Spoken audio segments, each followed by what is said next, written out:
Good afternoon. We'll be starting in about a minute, so if you can begin to take your seats.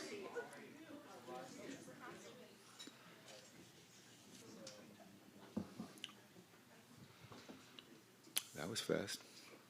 So good afternoon. My name is Pedro Noguera. I'm the Dean at the Rossier School of Education, and pleased to welcome all of you to the master class. We were surprised. We were talking about the fact we thought that people wouldn't come because of the rain. You know, this is LA after all, and people are here. So thank you for braving the weather to join us live. We also have many people who are going to be watching online. So this is a hybrid event, and we'll also field questions later on from them as well. So let me first explain what we're trying to do. We started this idea of creating a master class 3 years ago to generate conversations within Rossier on issues that we think are central to the field, right? That everyone, regardless of what they do, should be thinking about. And the first one was on teaching and learning. I mean, that's what we do. And it was myself and Mary Helen Imordino Yang who were featured. And typically, well, what we've done with these events or these series is we have two scholars who deliver lectures that are complementary to each other. And then on the fifth and final one, there's a dialogue amongst the group about what we've been doing, what we've been saying. So hopefully that's the synthesis. The second one, we featured Professor Gail Sinatra and Professor Sean Harper speaking about science denial and racism denial. And it was a very robust and well-attended series. This time we have Professor Stephen Aguilar, who we'll hear from in a moment, and Professor Josh Kuhn, who is also the Associate Provost for the Arts on campus. We're going to talk about artificial intelligence and authentic intelligence, and whether or not the threats that we hear about related to artificial intelligence are something that should keep us up at night. So I want to, just by way of introducing this topic, share something I read by A.O. Scott. A.O. Scott is a film critic who writes for the New York Times. And he says, it's possible that intellectual labor is on the brink of a transformation as sweeping as the Industrial Revolution. Advertising copy, instruction manuals, and even news stories have already been outsourced, and more kinds of written content will surely follow. Even as writers battle the scourge of AI, many have begun to use it as a tool for making sentences. This is a gimmick. Is this a gimmick or a moral threat to literature as we know it? Now, the rest of the article talks about the fact that the writers who were on strike not long ago, screenwriters, many of them are using AI to do their writing, but are threatened that AI will take their jobs. So these are the contradictions we're dealing with. We know that students are using it, and we don't even have enough rules yet in place to determine what is plagiarism and what is authentic and original work. And undoubtedly, there might be some professors using it too. So this is a new frontier. And to help us navigate this new frontier, we've got two experts. Today we're going to hear from Professor Stephen Aguilar. I'm going to just say a little bit about both. Josh Kuhn is an author and editor of many books and anthologies. He's also a MacArthur Genius Award winner. He's worked with the Getty Foundation, the Grammy Museum, California African American Museum, the Vincent Price Museum of Art, and more. He's from 2013 to 2019, he led a trilogy of projects on the special collections of the Los Angeles Public Library that resulted in a celebrated series of books, exhibitions, and public programs. His writings appeared in the New York Times, LA Times, New Yorker, and more. I won't go on and on because it'd go too long, but he's quite accomplished. And today we're going to hear from Professor Stephen Aguilar. And Professor Stephen Aguilar is an educational psychologist who is on the faculty in Rossier. Stephen, excuse me as I get my notes together, His research focuses on investigating how education technologies, both emerging and established, influence teaching, learning, and motivation. In addition to being on our faculty, he is now the co-chair of USC's new Center for Generative AI and Society's efforts to understand when and how generative AI is used by students and instructors. He's won numerous awards from professional associations and has published numerous articles in professional journals. Please join me in welcoming Professor Stephen Aguilar.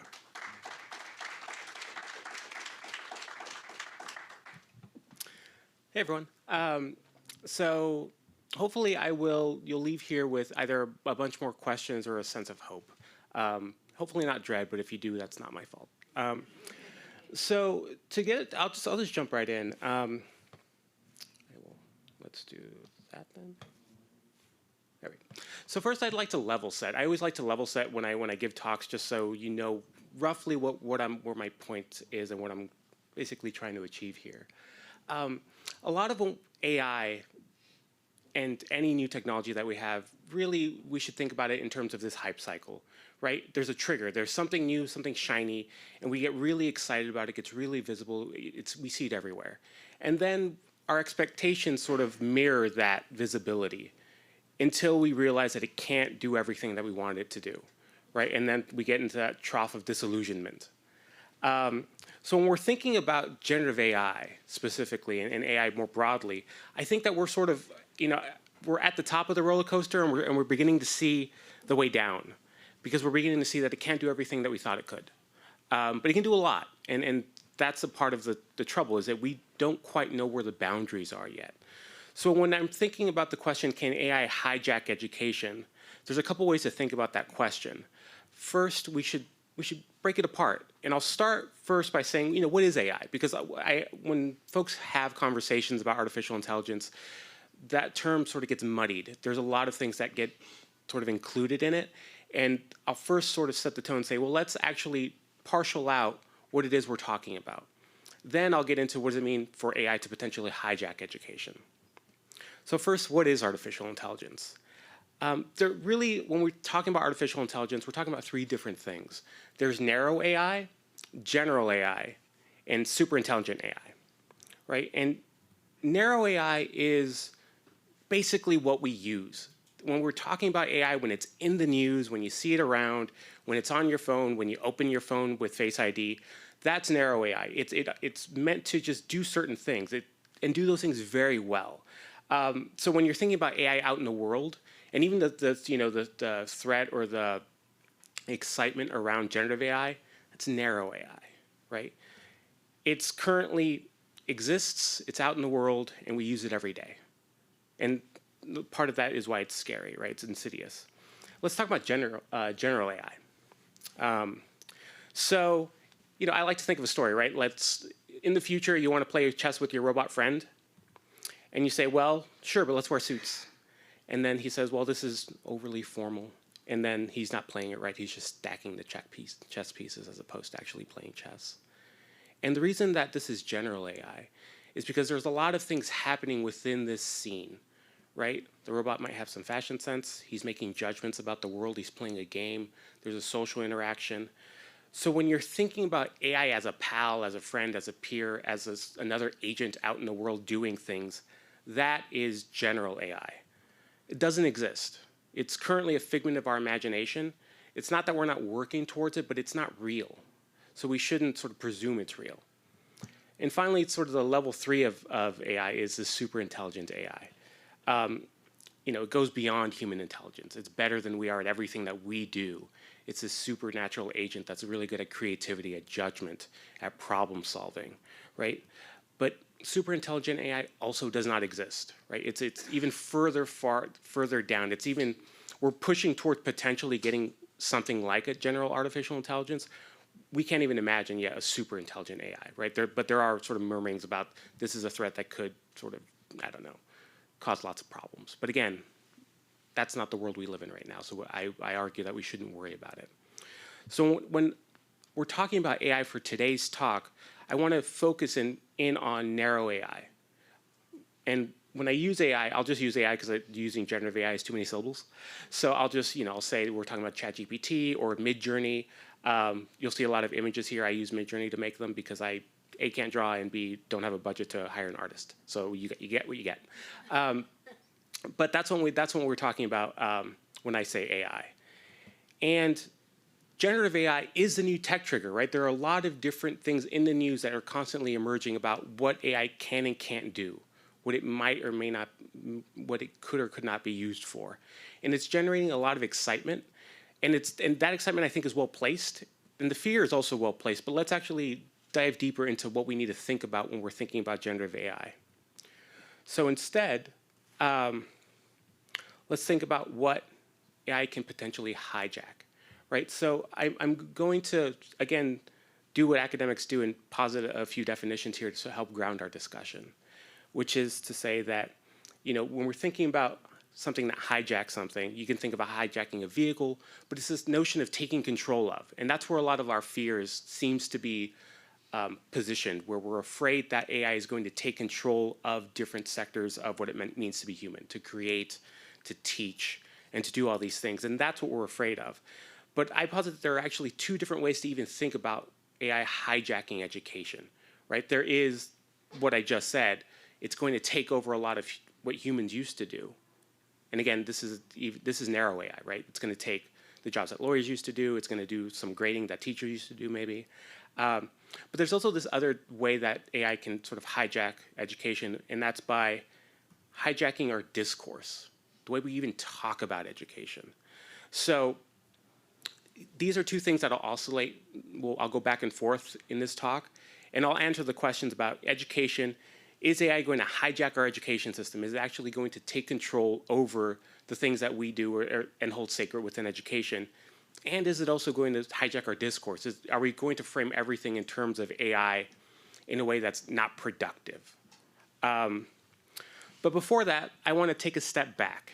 It's always good to sort of have this historical understanding of how we got here.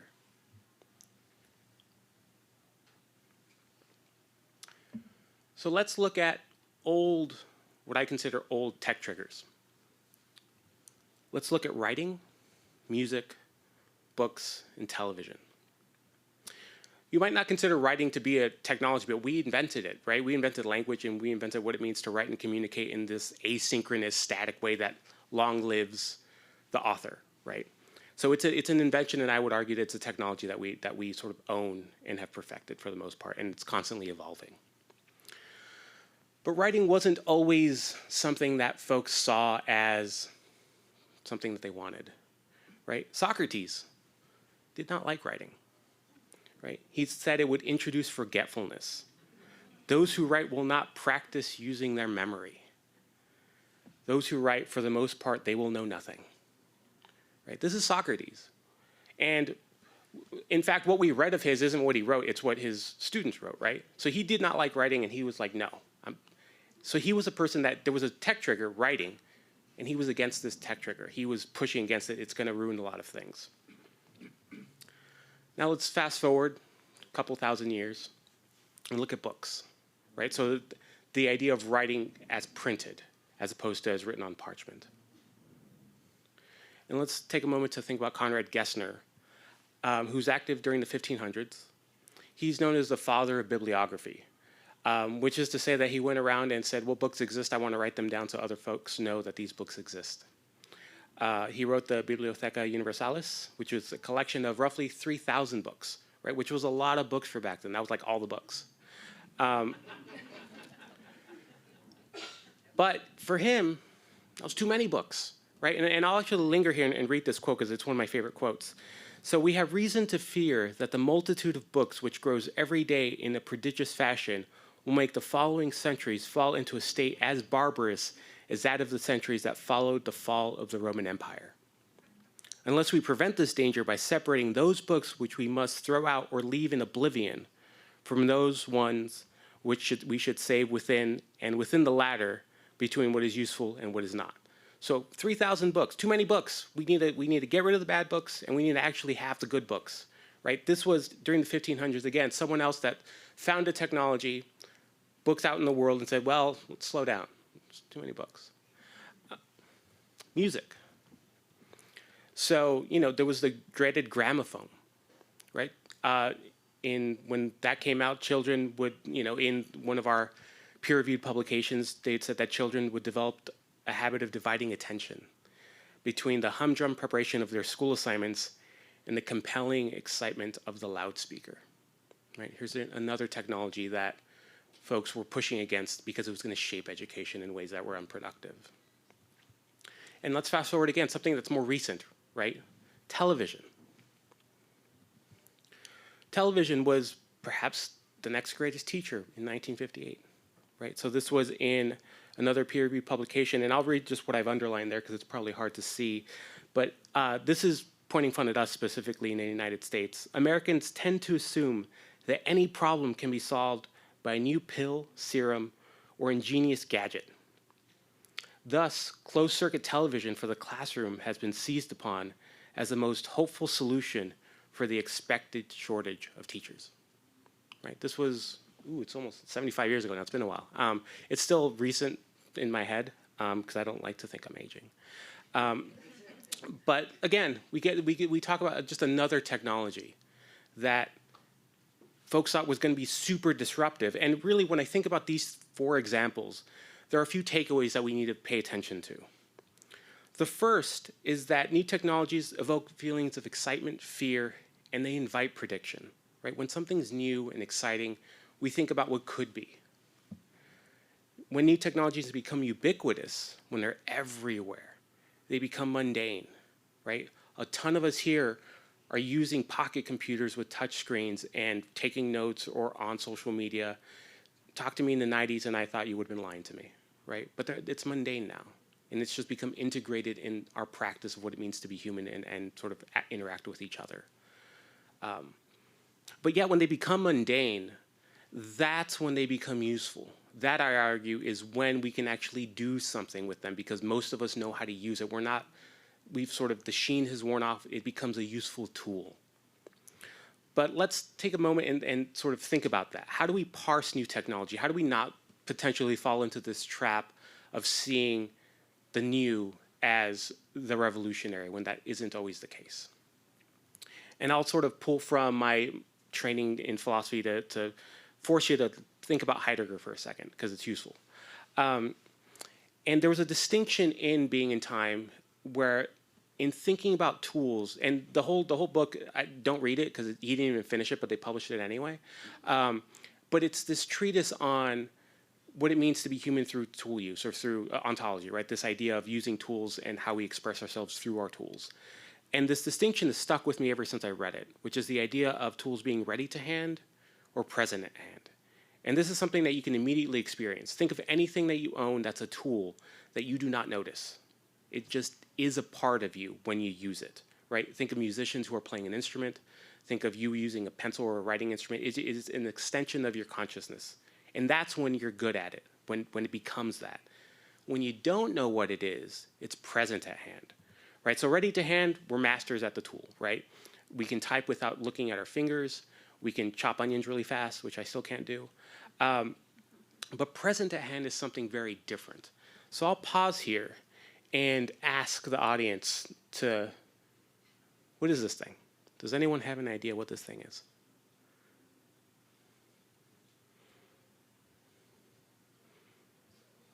I hear whispering. Does anyone? Yeah, there's a lot of things that we could pay attention to when we're looking at this, right? It's got a handle. It's got something that kind of looks like a foot. Probably not an artificial leg, right? Because that does not look like it could bear weight. It's actually a butter paddle, which I didn't know what that was until I looked it up. So it's this, when you're making apple butter, you need to constantly stir it so that it doesn't burn. It's a tool that most of us, I would argue, probably don't use. But now you know what it is, and now you can interact with it, right? So I've deliberately forced you to move something that's present at hand, and it's now potentially ready to hand. It could become a tool in your arsenal if you want to make apple butter. So now let's think about how did that interaction, what I just did, right? This idea of let's pay attention to the features of the tool. And let's look at perceived affordances, right? When we design tools, they suggest uses to us, potentially, right? This is my favorite example of that. If you ever sort of gone to a door that has a flat plate, you want to push it. If it has a handle, you want to pull it.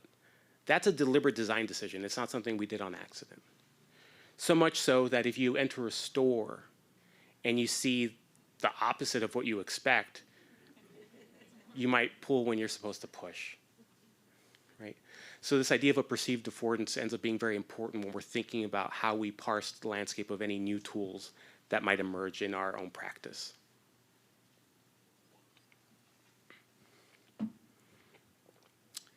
Digital technologies are similar, but they have complex perceived affordances, right? I can't hand you a computer and you would immediately know what you can do with it, because a lot of the perceived affordances are actually in the software.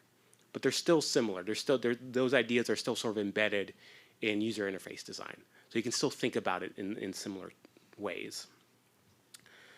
So if we're returning to the examples I gave of writing, music, books, and television, other than the three takeaways that I have, the other takeaway is that we often exaggerate their importance of the new.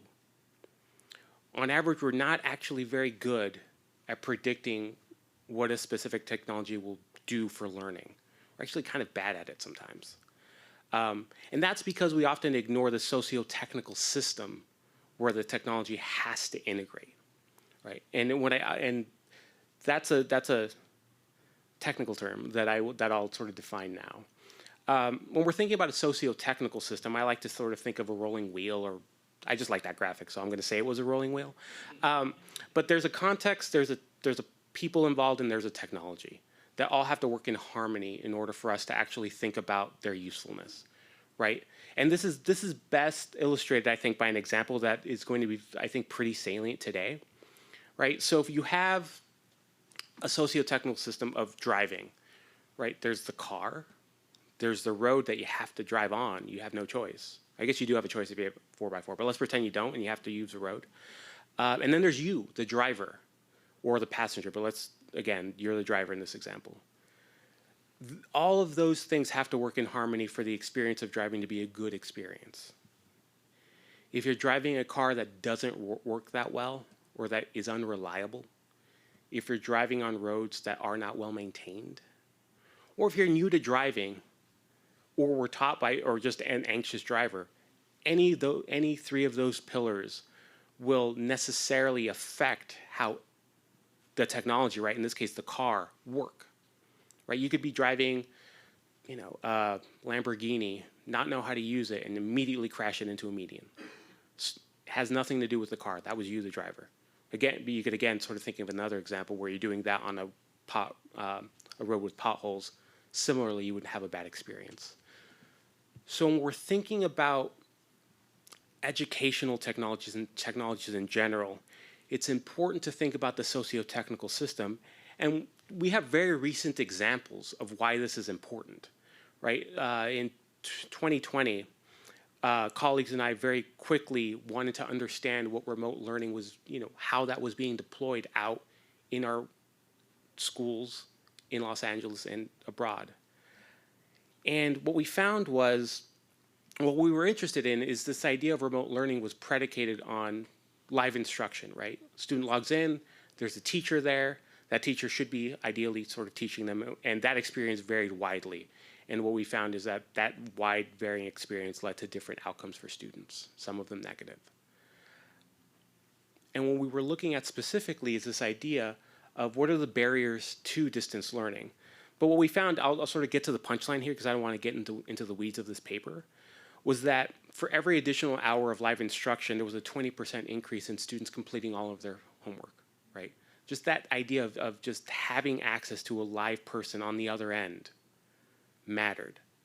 So when we're thinking about the socio-technical system, infrastructure is what mattered, right? Broadband is what mattered. Having students have access to fast internet, or fast enough for them to be able to actually learn in a way that was synchronous with their peers and their teacher. So again, when we're thinking about now AI, I urge us to think about the socio-technical system and think about what needs to be in place in order for this to actually make a difference, or at least the difference that we think it might make.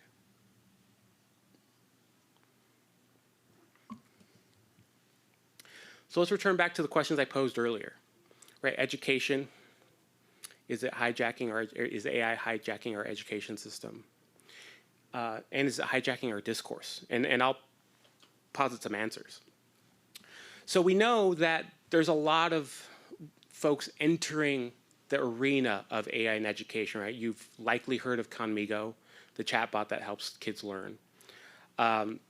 You may not have heard of Canva. If you're sort of in the a school teacher or someone in that space, you might have this idea of being able to accelerate your workflow using Canva's tools to make presentations, personalize content, et cetera, et cetera.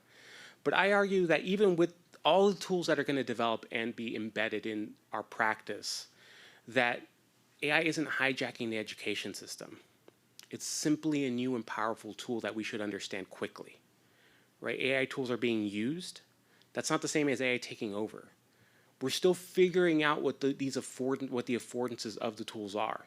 Maybe the chatbot isn't actually the sort of the end level or the end state of what generative AI is going to be able to do. Maybe it'll be something else.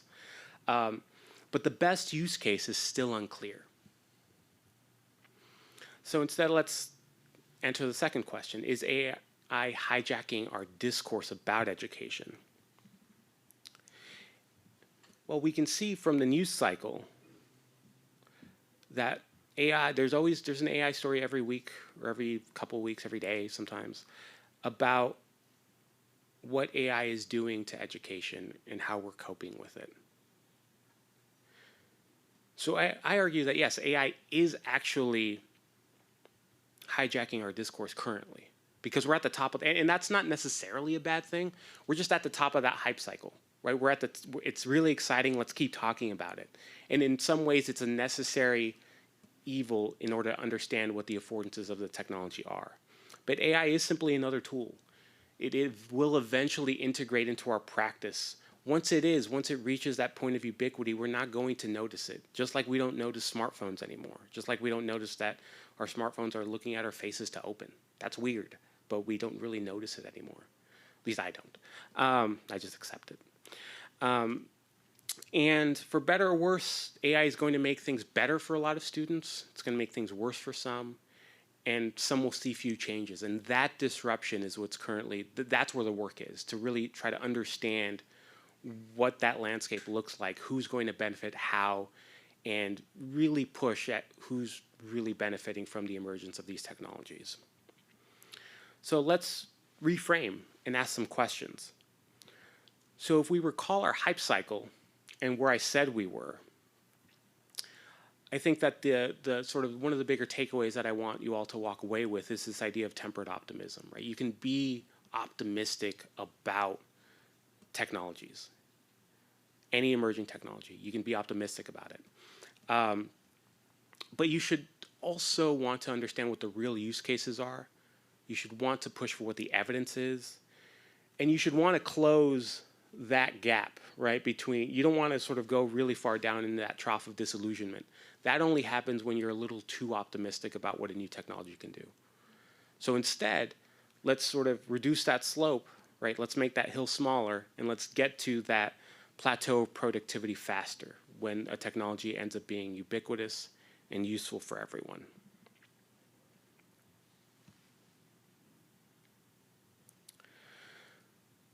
And one of the ways that I argue we can do that is by thinking about ethics and co-design.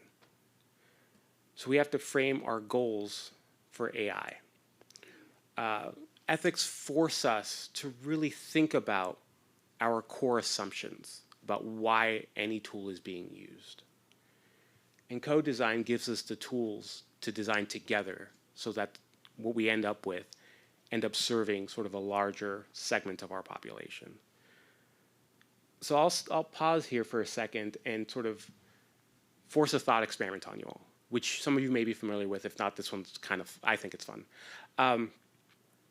So in philosophy, there's this thought experiment of the trolley problem, which is this idea of you are the person that's holding the lever and has a decision to make. There's a trolley that's going down the tracks, and unless you do something, it is going to run over 5 people. If you do something, you only have one option, one decision to make. That is to flip the lever so that the trolley goes in a different direction and instead only kills one person.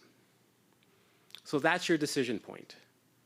Do nothing and 5 people die, or do something and 1 person dies, right? So just because I'm always curious, show of hands, who would flip the lever? Ooh, that half of the room, okay.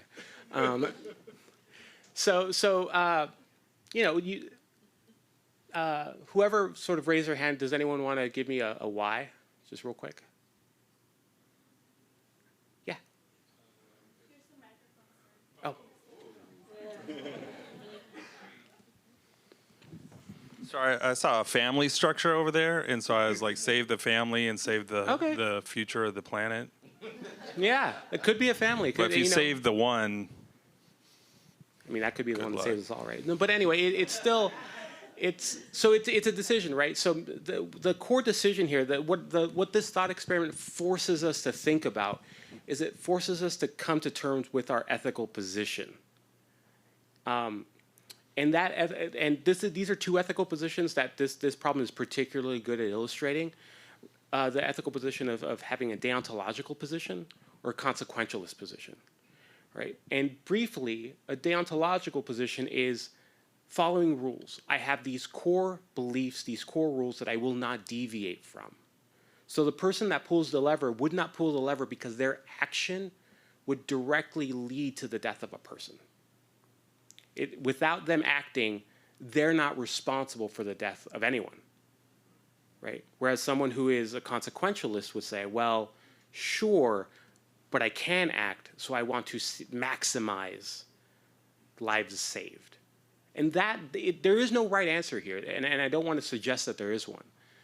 The answer is actually in thinking about the question and being able to answer it for yourself, because it forces you to think about what are these core ethical assumptions that I have that drive the decisions I'm making. So no action, I will not cause a death. Pull the lever, I will sacrifice one to save many, right? That matters for AI. And one of the things that I've thought about a lot when we're thinking about artificial intelligence and what the discourse is like and how we're thinking about it is, what are the ethical positions that designers, teachers, anyone holds when we're thinking about generative AI specifically, right? So if you hold a deontological position, you might say, well, AI should always respect human autonomy. It should be transparent. Humans should come first. Even if AI is more efficient, that does not mean we have to use it. Sometimes we can be inefficient in order to make sure that people have jobs, right? So that would be a potential deontological position, is to not constantly want to maximize efficiency. Whereas a consequentialist position would basically be the opposite. Let's maximize efficiency. Let's automate routine tasks. It'll lead to routine efficiency. And what I've seen for myself in the discourse is often we edge towards consequentialist thinking when we're thinking about any innovation. What can be better? What can be made better? Without really thinking about what are the underlying ethics that are driving that belief to begin with. And who has those beliefs is sort of the other important thing to think about. So in a new report that just launched on Monday, Critical Thinking and Ethics in the Age of Generative AI in Education, which is freely available for you if you just dig for it or ask me. Probably should put a QR code in there. What I did was I surveyed K-12 teachers to better understand their ethical positions, right? Because if we're thinking about AI in the world, there is no such thing as a tool in the world in isolation, right? Going back to the socio-technical system that I spoke of. It's AI embedded in the structure and infrastructure with people. So who's on the front line currently? Well, teachers are. Teachers decide what their students do see and what they don't see.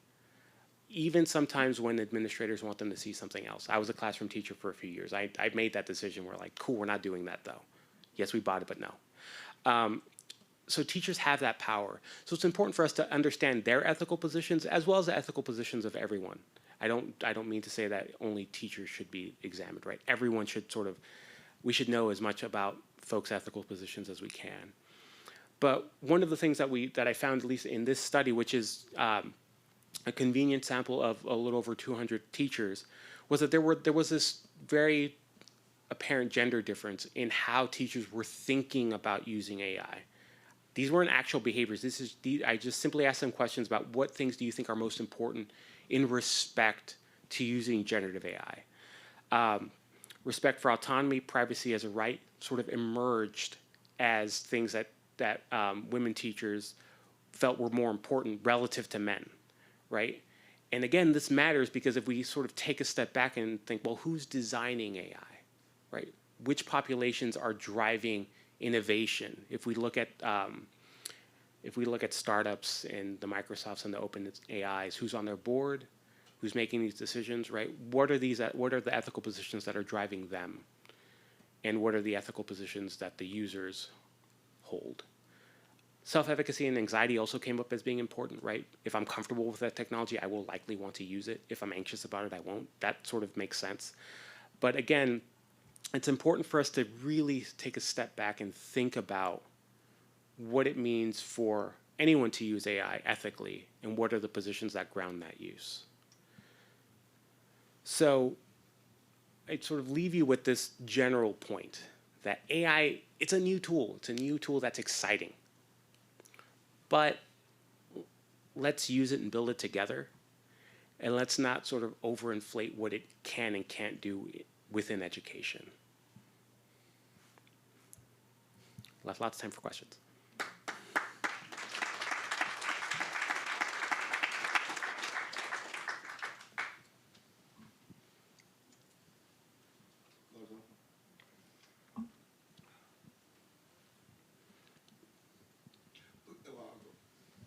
Well, then why all the doomsday predictions about AI? If you're making it sound like, Stephen, that you're making it sound like it's nothing to fear, but we're hearing in several reports that this could be the end of the world. And so where do those doomsday predictions come from, and what are they based on? Yeah, no, that's a good way to think about it, right? It could be the end of a world, right, and the emergence of a different one, but that doesn't necessarily mean it's negative, right? So I do have some very strong concerns about, who benefits from AI, right? When we're thinking about, at least in this respect, generative AI and sort of this push towards innovation, push towards efficiency. When we're thinking about efficiency, we're thinking about sort of trimming things down. Who gets left behind, right? So my go-to example in this respect is thinking about the legal profession. And if you're a first-year associate, you're writing briefs. Well, if sort of law GPT can write a brief as well as the first-year associate can, why, as a firm, would I need to hire and train the next generation of lawyers?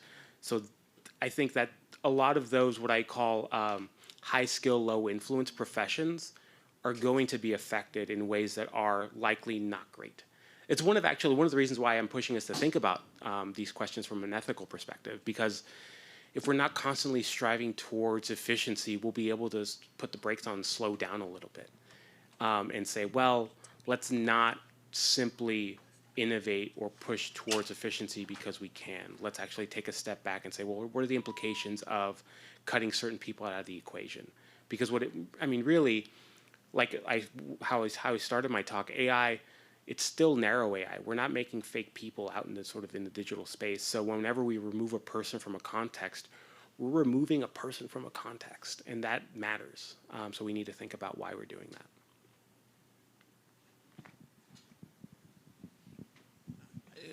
Thanks for your presentation. It's really, really interesting. I wonder how you would compare AI to just technology, computers. Because when we rolled computers out into schools, there were a lot of people who were afraid the computer was going to replace me as a teacher. Yeah. And we found out that there's no replacement of a teacher. The computer accelerates, right, the teacher. Yeah. And so I wonder how you think about this in relationship to the earlier technology. Yeah, it's very similarly. I think that once different AI technologies get integrated into practice, the analogy I would use is they sort of will become instruments for us to play, right? To do more and to do things that are better.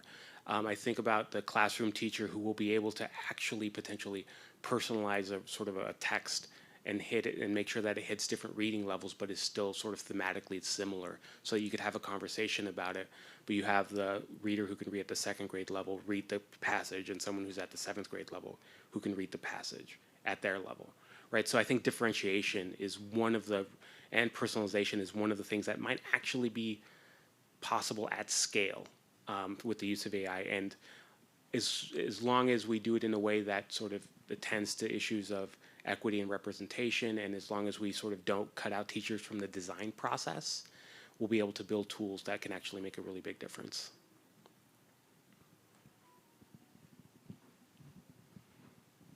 Very thought-provoking presentation. Thank you. As a school district leader, we're currently informing and engaging with our community regarding AI very actively. What advice would you have for our Board of Education as they consider the development of their policy based on the feedback of our community at large? Yeah. I would say that presume that it'll be used no matter what you do. And if you take that as your starting point, you can begin to draw the boundaries around what good use looks like versus what incorrect use looks like. Because then that's how we move toward AI as a tool that makes a difference, as opposed to something that we shun because it's new and weird. But involving the community sort of matters too, right? Here at USC, we were designing, we're currently in the process of designing sort of our own, we call it, this name doesn't make sense anymore, but we call it authoring by editing, and this idea that you can sort of start with a passage, edit it into what you needed it. That name is sort of exists, but it's not what it does anymore, mostly because of feedback from writing instructors that said that's not how we teach writing. We teach critical thinking. So the tool has become more of a tool of ideation. How does it help me generate ideas so that I can actually engage in the writing process? And how can I iterate in that way? Well, we wouldn't have gotten there without engaging with the core user group. That's why I mentioned co-design as sort of this idea of, even if you're not actually designing a tool, someone's going to try to sell you something. So you can be in the room and they're like, well, what are you trying to sell me? What does it do? What data grounds its assumptions? How did you design it? Who were your focus groups? Who were your users? And in these early stages, before there's sort of any true leaders in this, at least in the space within education, I think district leaders have the power to really shape how companies are responding to our communities. I do have an online question. They say, I was curious about how to think about AI and its producers, Meta, Microsoft, Alphabet, and the ethical concerns around those companies. We know that social media has been an interest in time on platform and revenue. How might AI differ or not? I mean, companies are there to make money, so it's like that profit motive will not change, but that doesn't necessarily mean that the tools that are generated are going to be bad tools. So it's just sort of about understanding that the market forces that drive that innovation and sort of interacting with them and finding those levers of pressure, like in my previous example where districts have purchasing power, they can actually say, well, let's slow this down, let's think about some things. But my more sort of cynical side thinks that it's not going to be sort of all roses. It's going to be people capturing market share until we figure out the things that AI is doing wrong, and then we'll correct. That's, if I were to speculate, what will likely happen. This talk is pushing us to sort of be a little bit more optimistic, or at least take part in the process a little bit more. I have one more question. Hi, my name is Kunal Dalal. Orange County Department of Education. We've been doing a lot of work with AI in Orange County. The two of us are administrators dedicated to only that. I wanted to share with you a super quick story, and then I have a question at the other end of it. We interviewed a student last week who, a high school student, sophomore, who prior to ChatGPT coming out, he saw himself as a poor reader, a poor writer, couldn't do, Fs, straight Fs in all his English classes, couldn't write an essay. After engaging with ChatGPT for a year and what he said, creating thousands of stories, and I believe him, and creating hundreds of profiles because he keeps running out of his API allotment and so he just keeps moving over. But he shared with us something that he said he hadn't shared with anyone else, not his teachers, not even his parents, because he doesn't know what they feel about generative AI. But he shared with us that the first moment he noticed a change in his reading and writing was when there was a final in an English class, and it was a 5-paragraph essay, handwritten in class, and he finished it in 10 minutes. And he said, it wasn't just a 5-paragraph essay, it was a 7-paragraph essay. And he was like, my imagination is at a different level now. My reading and writing is at a different level. I'm able to engage with ChatGPT and actually turn myself into a storyteller, which I never thought I would be able to do. And I was teared up during this conversation, just kind of seeing that and hearing that. It was clearly a very moving story for myself, and it was a moving story. My question to you, and I guess probably to a lot of people in this room, is how do we help to remove this stigma that exists right now? Is it just time at this point? Do you or anybody, do you have tricks to sort of allow students? Because my guess is there are thousands of students like that who cannot share their story, and I want them to be able to share their story. So that's my question. Yeah, I think this sort of gets at an earlier question about thinking about the policies. As sort of adults in the room, one of the things that we do is we sort of set the rules of engagement, if you will, for our students, right? We decide what is and isn't possible. And you've seen the ways different institutions sort of set those rules. Here at USC, our rules is we're figuring it out, candidly. We're sort of at the point where we're not saying don't use it, but we're not saying you should use it. We're saying that the instructor makes that decision. And I think those sort of loose policies allow stories like that to not be stigmatized and to potentially emerge as really compelling use cases. As you were talking, I immediately thought of, well, that's just, that student found another way to engage in literacy. Just like comics used to be, for me, in the 90s, right? Something else to force me to read and to write and to think about narrative and to think about writing.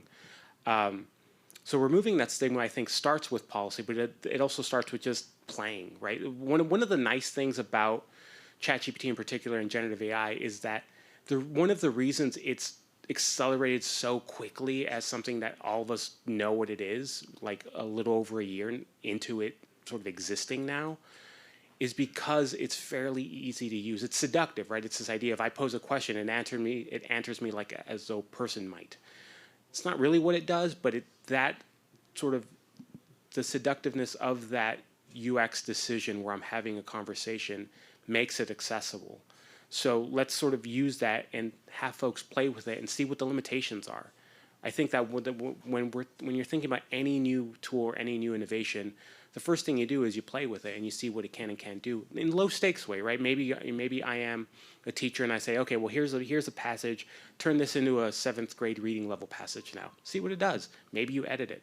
So I think this idea of providing those spaces of collaboration and of play is what's going to sort of move folks away from shying away from a technology towards engaging with it and allowing those stories to sort of bubble up and become not stigmatized. We have the next online question that asks, so what does keep you up at night regarding AI? Oh, man. This talk kept me up? No, it didn't.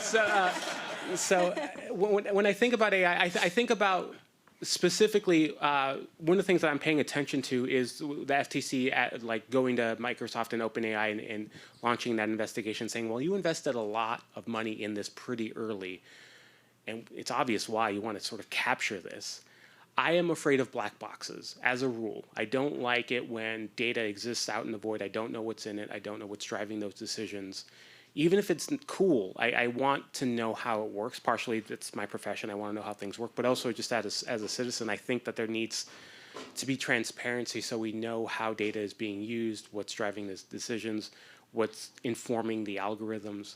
All of that matters. So if anything were to keep me up at night, it's thinking about ways to engage in that process so that we can actually help drive the discussion as opposed to sort of just have it imposed on us.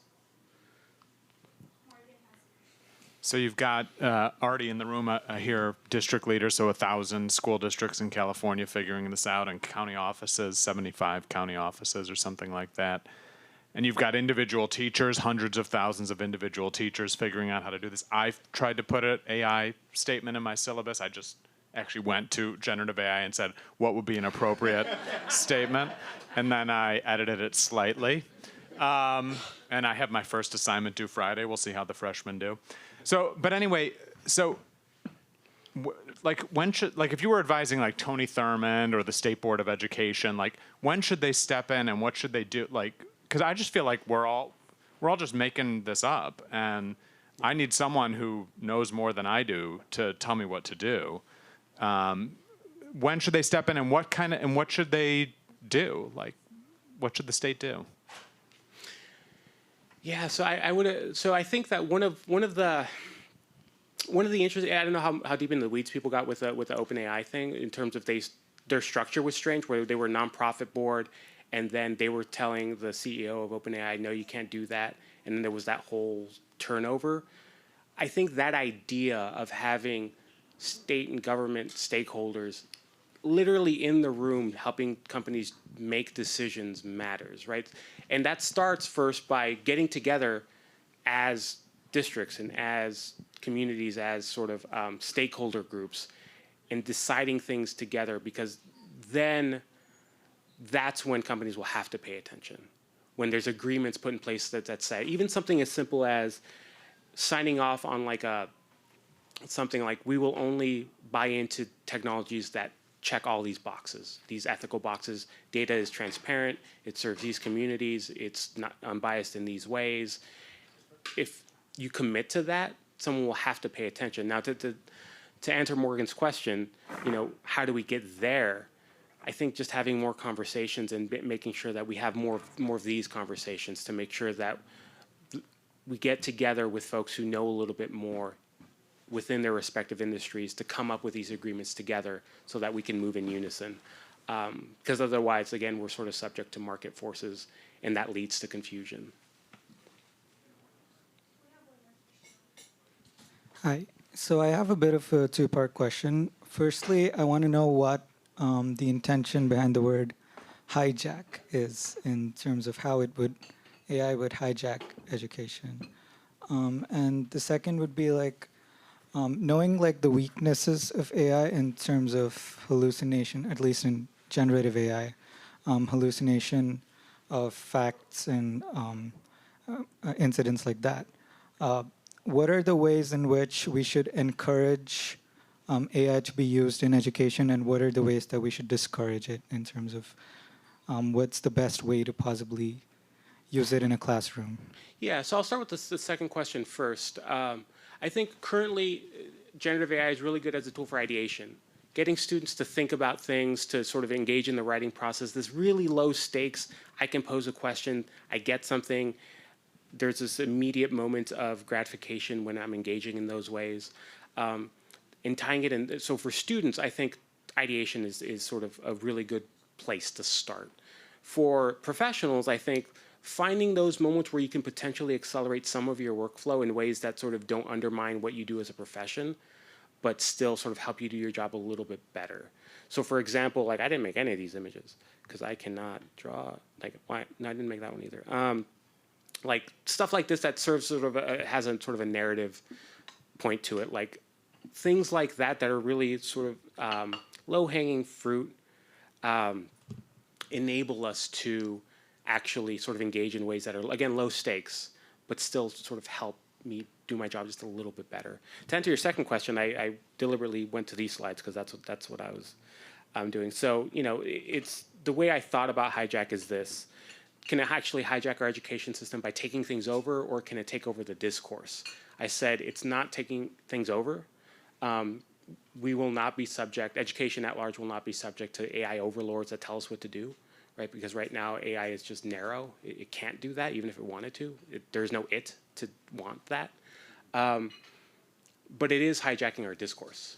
We are sort of thinking about a lot of our thorny or challenges within education through AI when we might not need to. Some of the more some of the most challenging things in education aren't going to be solved by AI. They're going to be solved by investment and by investing in people, right? But sometimes we don't want to do that, so we're like, well, what can we? AI can do it. And it's like, no. Or you could just hire a bunch more teachers and train them really well. So I think that's, with AI hijacking our discourse, I think that's where the real threat is, and if I'm thinking about hijacking.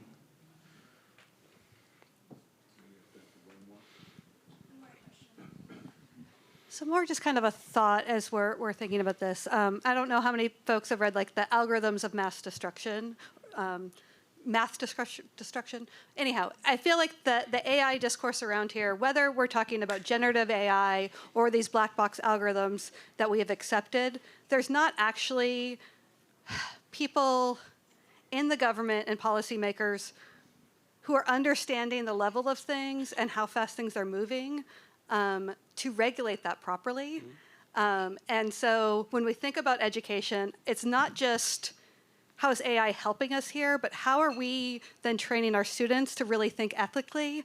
Because those students that we're training to become scientists and engineers and computer scientists, right, if they've never had these discussions, we have this problem, right? And so it goes back to that black box, but even digging more deeply than that black box of hiding away the data and where things are coming from.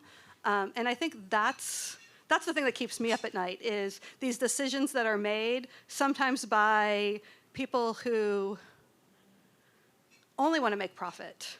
And they're going to hide what they can to make profit, right? And educators who are trying to do things for the greater good can help with some of that, but not all of it. And so, yeah, it's a prickly thing, right? And I don't think there's any answer for what should I do in my classroom, right? Because every classroom's completely different, and it makes it too easy. And so even if we think about that for classrooms or politicians or any piece of that, there's no what exactly can I do step forward. It's, as a collective group, how are we going to do this? Yeah, it's a good thought to end on. I think that for my part, engaging in your capacity as a professional and as a citizen is just the first step.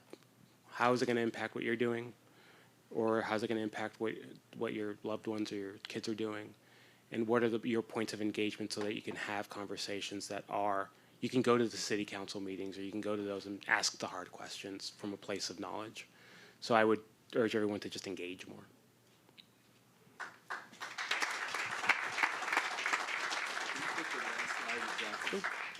Thanks, Stephen. So thank you all. Thanks, Stephen Aguilar, for a wonderful presentation. As you can see, on February 20th, we'll have our next presentation by Josh Kuhn, who is here today, and promises to be as stimulating as today. So thanks again, Stephen, and we look forward to seeing you next time.